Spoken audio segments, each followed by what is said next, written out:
Bom dia pessoal, tudo bem? Como é que vai? Meu nome é Tarek Souza e continuo firme nesse projeto de evangelização baseado na leitura da Bíblia Sagrada. Hoje o nosso foco é o capítulo 13 do segundo livro das Crônicas. Vamos aprender e refletir sobre como foi o reinado de Abias, filho de Roboão, que era o rei do sul de Judá. Vamos lá? O reinado de Abias de Judá. No ano 18 do reinado de Jeroboão em Israel, Abias se tornou rei de Judá e governou 3 anos em Jerusalém. A sua mãe se chamava Micaía e era filha de Uriel, da cidade de Gibeá.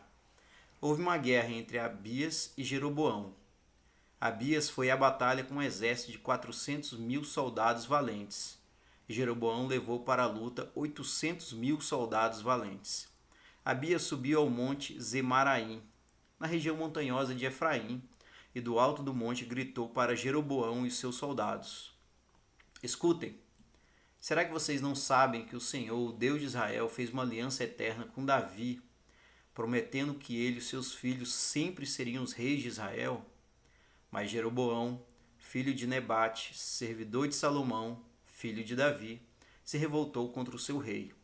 E uns homens maus e vadios se juntaram a Jeroboão, e eles desafiaram Roboão, filho de Salomão. Roboão era jovem e tímido e não pôde resistir. Vocês são um exército enorme, têm os touros de ouro que Jeroboão fez para serem os seus deuses. Pensam que por causa disso vocês podem ir contra o poder que o Senhor Deus deu aos descendentes do rei Davi? Vocês expulsaram os sacerdotes de Deus, os descendentes de Arão, e os levitas, e escolheram os seus próprios sacerdotes, como os povos pagãos fazem. Qualquer um que aparece com um touro ou 7 carneiros pode se tornar sacerdote de deuses falsos. Quanto a nós, o Senhor é o nosso Deus, e nunca o rejeitamos. Os nossos sacerdotes são descendentes de Arão. Eles servem a Deus e são ajudados pelos levitas. Todos os dias, de manhã e à tarde, eles apresentam a Deus sacrifícios que são completamente queimados. Oferecem incenso cheiroso, colocam os pães sagrados na mesa pura e à tardinha acendem as lamparinas do candelabro de ouro.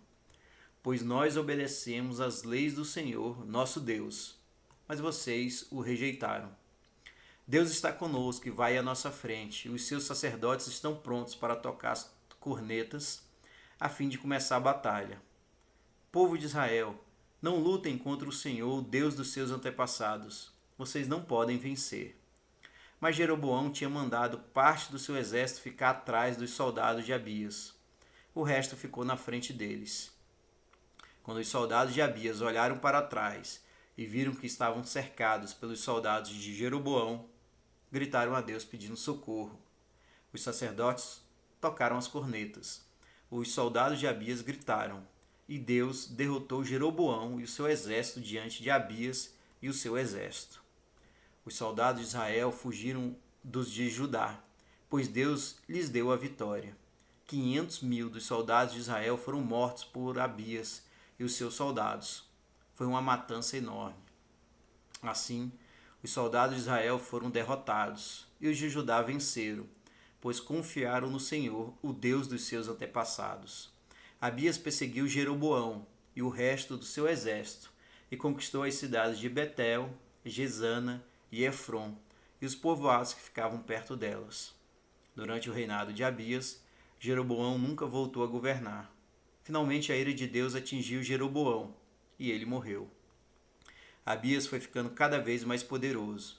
Ele casou com 14 mulheres e foi pai de 22 filhos e 16 filhas. O resto da história de Abias, tudo o que ele fez e disse, está escrito na história do profeta Ido. Bacana, pessoal. Gostei bastante da leitura desse capítulo 13 do segundo livro das Crônicas. E ele narra de forma muito clara, como foi a vitória de Abias contra Jeroboão. Abias do sul de Judá contra Jeroboão do reino do norte de Israel. De forma muito clara, a grande diferença entre eles era de fato a presença e a força de Deus do lado de Abias. Isso também vale nos dias de hoje. Com Deus podemos vencer todos os desafios, podemos ter ânimo para vencer todas as batalhas do dia a dia. É nisso que nós precisamos confiar. Obrigado aí pela sua companhia. Vamos juntos nessa caminhada por meio da leitura da Bíblia. E até mais.